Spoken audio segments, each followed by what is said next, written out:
Assalamu alaikum wa rahmatullahi wa barakatuh. Alhamdulillah, salatu wassalamu ala rasulillah wa ala alihi wa sahbihi wa man walah. Baada ya salam na kumtakia rahma bwana Mtume Muhammad sallallahu alaihi wasallam, tunaendelea na makala ambazo zinazosaidia watu katika mambo yao mbalimbali.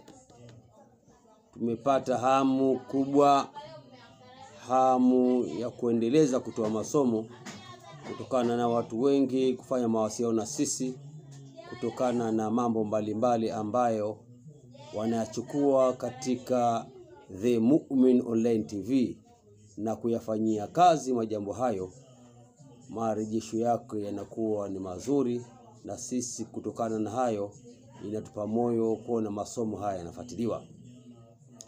Leo hii tunatoa faida ya salamun. Salamu ni jina la Allah subhanahu wa ta'ala, lakini ndani ya Qur'ani salam kuna aya 7 ambazo zimeambatana na jina hili la Mwenyezi Mungu salam. Na wataalamu wa mambo wamesema kwamba kama watu watakaokuwa na dhiki, watakaokuwa na shida, watakaokuwa na maradhi, wakafanya utaratibu huu wa aya hizi ambazo ziko ndani ya Qur'ani na zimetaja salamu, basi huyo mtu anapata amani ya moyo, anapata amani juu ya maradhi, anapata amani juu ya hofu mbalimbali ambayo inomkabili huyo mtu ambaye amekumbwa na masaib. Utaratibu huu umefanywa na wakubwa wengi na imefanywa tadribi, majaribio mengi kwa watu ambao walikuwa na dhiki na shida. Kwa utaratibu ufuatao: kama mtu ana shida yoyote, basi asome salamun qawla min rabbir rahim, salamun qawla min rabbir rahim, kwa hesabu ya 1111. Ya pili, asome salamun ala nuhi fil alamin, salam ala nuhi fil alamin. Kasoma salamu ala nuhi fil alamin, basi kwa hesabu ile ya 1111.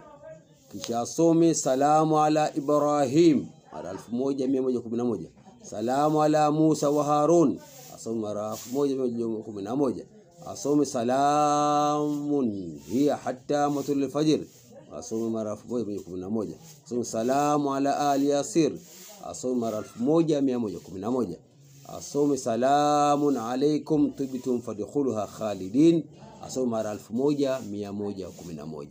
Utaratibu huu, kama mtu ataufanya utaratibu huu, wallahi umethibitisha watu ambao wa ilmu, masahibu sajada, masahibu al-asrari, kwamba mtu atakaokaa kwenye kitako kimoja akasoma utaratibu huu na akawa anafukiza bukhuri za shari, maana kavile jawi, urudi, sandari na zile urudi zote, bukhuri zote za khairi, basi asema majabu yake atapata wakati mzuri sana, na haitochukua muda mtu atakuwa ametokana katika dhiki ambayo alikuwa ameingia. Inshallah, usikose kubonyeza kikengele hicho kusabu online yetu hii ya The Mu'min Online TV.